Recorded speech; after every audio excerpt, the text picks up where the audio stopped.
माता दी दोस्तों, आप सभी का स्वागत है हमारे YouTube चैनल में। दोस्तों, आज की इस वीडियो में हम बात करने वाले हैं जुलाई माह के अंतिम 4 दिनों के कन्या राशि फल के बारे में। यानी 28, 29, 30 और 31 जुलाई का दिन आपके लिए कैसा रहेगा। इन 4 दिनों में क्या तिथि नक्षत्र होंगे, क्या योग बनेंगे और वो आपकी दिनचर्या को किस तरह से प्रभावित करेंगे, जानेंगे सब कुछ विस्तार से। शिक्षा के बारे में, स्वास्थ्य के बारे में, प्रेम संबंध, पारिवारिक जीवन, दाम्पत्य जीवन, करियर, नौकरी, दुकान, हर चीज़ के बारे में बात करेंगे। तो आगे बढ़ने से पहले आपसे निवेदन है, चैनल को ज़रूर सब्सक्राइब कर लें। पास में जो घंटी का बटन है उसको दबा दें ताकि हमारी आने वाली सभी वीडियोज़ की नोटिफिकेशन आप तक पहुंच सके। दोस्तों, अगर इन 4 दिनों की देखें हम तो चंद्रमा की स्थिति इस समय आपके दूसरे, तीसरे और चौथे भाव में होगी। यानी तुला राशि से धनु राशि तक चंद्रमा जाएंगे और 4 दिन में 3 भाव में चंद्रमा का जाना स्थितियों को कई तरह से परिवर्तन दे रहा है। द्वितीय धन का भाव है, तृतीय पराक्रम का भाव है और चतुर्थ माता का भाव, सुख का भाव है। तो इस तीनों भावों में चंद्रमा के इस गोचर से किस तरह से आपके लिए दिनचर्या परिवर्तित होगी। और देखिए, जो 30 जुलाई का दिन है ये एकादशी तिथि है। इस एकादशी को पुत्रदा एकादशी के नाम से जाना जाता है।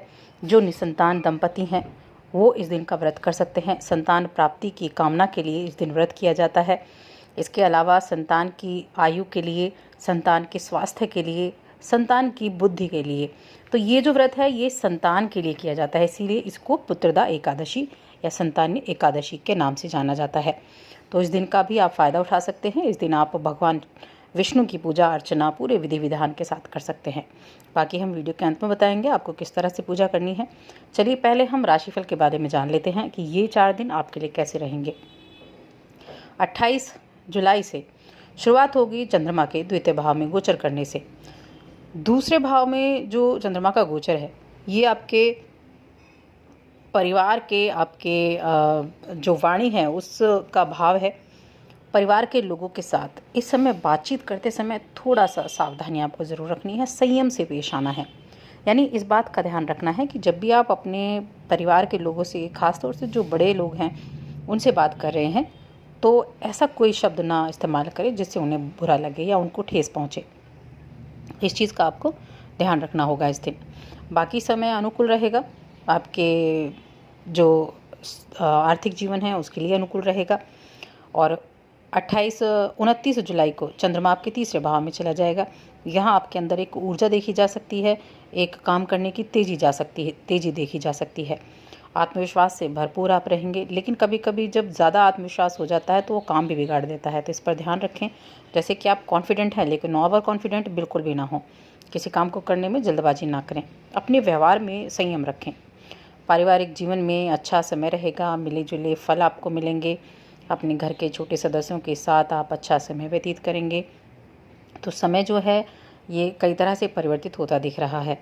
देखिए, ये जो 4 दिन है ये आपके लिए आने वाले समय को बेहतर बनाते हुए दिखा रहे हैं। और इन पूरे दिनों में आपका जो स्वभाव है वो काफ़ी उत्साहित स्वभाव रहने वाला है। आप देखेंगे कि आपके जीवन के लगभग सभी क्षेत्रों में आप सुधार देख सकते हैं, चाहे वो पारिवारिक जीवन हो, दाम्पत्य जीवन हो, प्रेम जीवन हो, या आप शिक्षा विद्यार्थी हैं, शिक्षा के क्षेत्र से जुड़े हैं, दुकानदारी करते हैं, तो लगभग सभी क्षेत्रों में इस समय आपको सुधार देखने को मिलेगा। अगर व्यावसायिक स्तर की बात करें तो व्यवसायी स्तर पर ये समय आपके लिए विशेष रूप से काफ़ी रोमांचित रहने वाला है। कुछ ऐसी परियोजना आपको मिल सकती है जिस पर पैसे लगाकर आप भूल बैठे हैं। एकदम से अचानक से कहीं से ऐसा लाभ का योग बन सकता है। अगर कोई ऐसी बात है जो अभी तक आप सॉल्व नहीं कर पाए हैं, यानी कोई ऐसी गुत्थी है जो अभी तक बहुत मुश्किल बनी हुई है, तो प्रयास करें तो उसको भी सुलझा पाएंगे। तरक्की के साथ साथ अगर आप अपने व्यवहार में थोड़ी नम्रता लेकर आएँ, अपने संबंधों को, चाहे व्यक्तिगत हो चाहे व्यावसायिक हो, उसको कहीं अधिक बेहतर आप बना पाएंगे।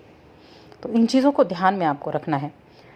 अगर लेखन, पठन, साहित्य में आपकी रुचि है तो इस समय आपकी रुचि और ज़्यादा बढ़ेगी। और इस क्षेत्र से जो जुड़े हुए लोग हैं इस राशि के, उनको कोई उपलब्धि भी हासिल हो सकती है। आपका ध्यान कहीं ना कहीं अध्यात्म की तरफ भी जुड़ा रहेगा, धर्म कर्म के कार्यों में, जो आपको मुश्किल हालातों से गुजरने के लिए मजबूत बनाएगा। देखिए, आगे किसी भी चुनौती का सामना करने के लिए आप तैयार रहते हैं। हालाँकि ये समय आपके लिए शुभ समाचारों से भरा हुआ है, लेकिन अगर कोई चुनौती आ भी जाती है तो भी आप उसका सामना बड़े अच्छे से कर सकते हैं।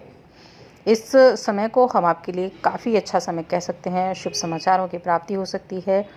आपके जीवन के प्रत्येक क्षेत्र में आपको खुशी मिलेगी, खासकर आर्थिक सफलताएँ भी मिलेंगी। धन के आगमन के योग भी बन रहे हैं। धन कहीं न कहीं से आपके पास ज़रूर आएगा। स्वास्थ्य भी उत्तम रहेगा, आत्मविश्वास भी अच्छा रहेगा और अपने सभी कार्य को आप पूर्ण कुशलता के साथ पूरा भी कर पाएँगे। आपकी जो पारिवारिक जीवन है उसमें आपको संतुष्टि का भाव रहेगा। घर में सुख शांति का वातावरण रहेगा, जिससे आपका मन प्रसन्न होगा।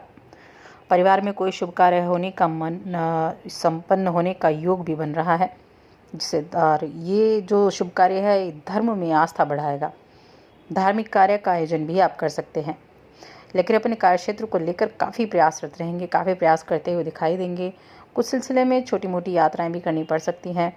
और अगर आप किसी विदेशी संपर्क से जुड़े हुए हैं, विदेश से जुड़ा कोई भी आप काम करते हैं, विदेश से किसी भी तरह का लाभ कमाते हैं, तो वहाँ से भी आपके लिए कुछ अच्छे योग बन रहे हैं, अच्छे लाभ के योग बन रहे हैं।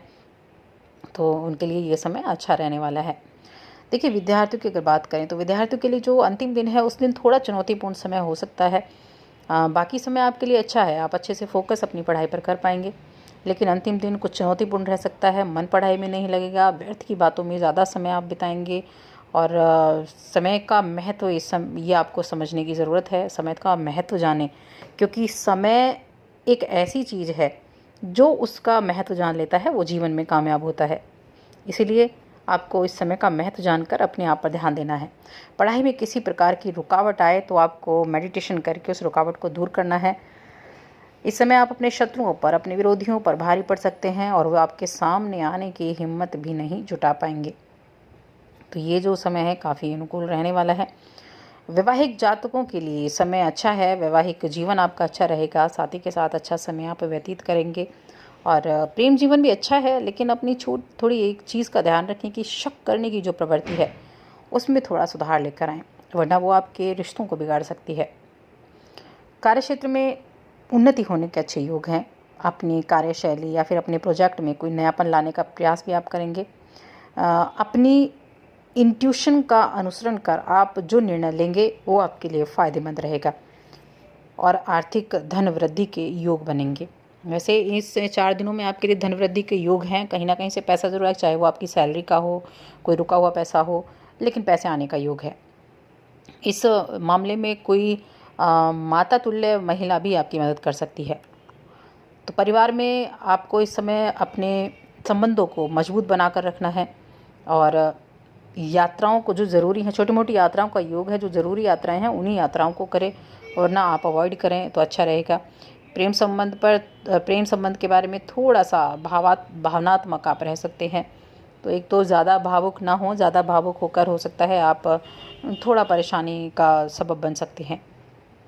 अगर आपको अपने साथी के प्रति किसी बात को लेकर शक है तो पहले ये निश्चित कर लें कि आप सही हैं या नहीं, वरना आप बेवजह के शक में पड़कर किसी न किसी तरह के रिश्तों में अलगाव की स्थिति पैदा कर सकते हैं। लेकिन विवाहित जातकों के लिए चारों दिन बहुत अच्छे हैं। कोई मेहमान भी आ सकता है और मेहमान के आने से जो वातावरण है परिवार का वो काफ़ी अच्छा हो जाएगा। अब देखिए, स्वास्थ्य के बारे में बात करें तो स्वास्थ्य संबंधी कोई ऐसी बड़ी परेशानी नहीं दिख रही है। अगर छोटी मोटी जो मौसमी बीमारियां हैं उनका बचाव आपको ज़रूर करना है। उनसे जुड़ी हुई कोई प्रॉब्लम होती है तो आप समय पर ट्रीटमेंट ज़रूर लें, क्योंकि इस समय बीमारियों से बचना ज़्यादा ज़रूरी है, चाहे बीमारी छोटी ही क्यों ना हो। अब देखिए, 30 जुलाई को एकादशी तिथि पड़ रही है, जो कि पुत्रदा एकादशी मानी जाती है। इस व्रत को करने से संतान संबंधी सभी परेशानियां दूर होती हैं।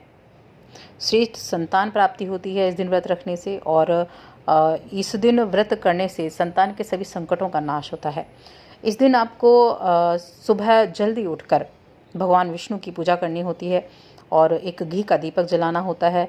भगवान विष्णु को पीली चीज़ों का भोग लगाया जाता है, पीली मिठाई, कोई भी पीला फल और पीले वस्त्र दान किए जाते हैं, क्योंकि उनको पीला वस्त्र, पीले पुष्प बहुत प्रिय होते हैं। इस दिन विष्णु सहस्त्रनाम का पाठ करना बहुत ही शुभ होता है। विष्णु सहस्त्रनाम के पाठ को करने से इस दिन मनचाही इच्छाएं पूरी होती हैं। क्योंकि एकादशी व्रत सभी व्रतों में श्रेष्ठ माना गया है और साथ ही इस दिन की कथा ज़रूर आपको सुननी चाहिए। तो दोस्तों, और अधिक ऐसी जानकारियों के लिए चैनल को सब्सक्राइब कर लें, वीडियो को लाइक और शेयर करना बिल्कुल ना भूलें। धन्यवाद।